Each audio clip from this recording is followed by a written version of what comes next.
These two silver coins both show suspicious-looking lines across the surface.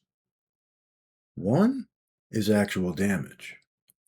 The other came that way from the mint.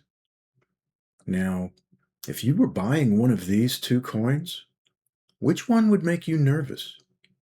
Because once the light starts moving, these two stop behaving the same way very quickly. And this is where collectors can get fooled. Because if all you look for is lines, you might very well misread both of these coins.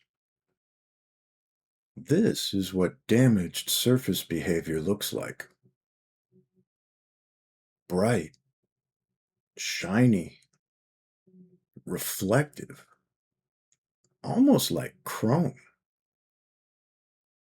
Maybe even attractive at first. But the light doesn't travel naturally. It skates. It breaks. It stops. Why? Because the original surface texture has been disturbed. Now here's the contradiction. Because this also shows directional texture. If you stopped at appearance alone,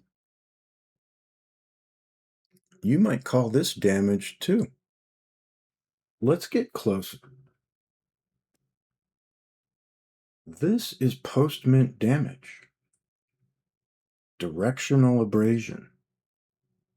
Broken continuity.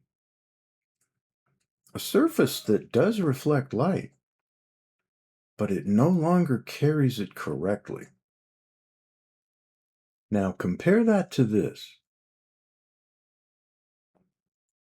Yes, there are visible lines, but this behavior is completely different.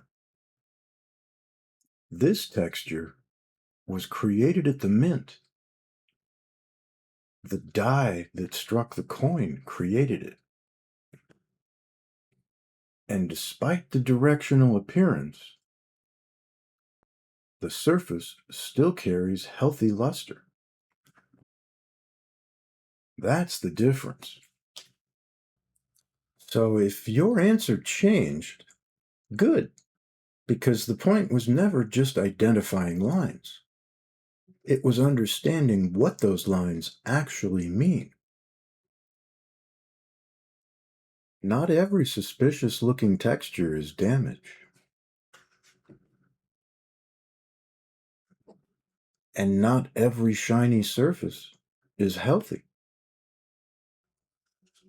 Damage interrupts surface behavior. Mint-made texture, that preserves luster. And that is why movement matters. We started by asking if the metal was even real. Then we asked whether real surfaces had been compromised.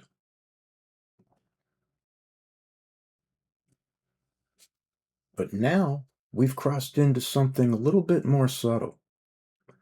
Sometimes suspicious texture is exactly how the mint made the coin. And sometimes the shiny one is the damaged one.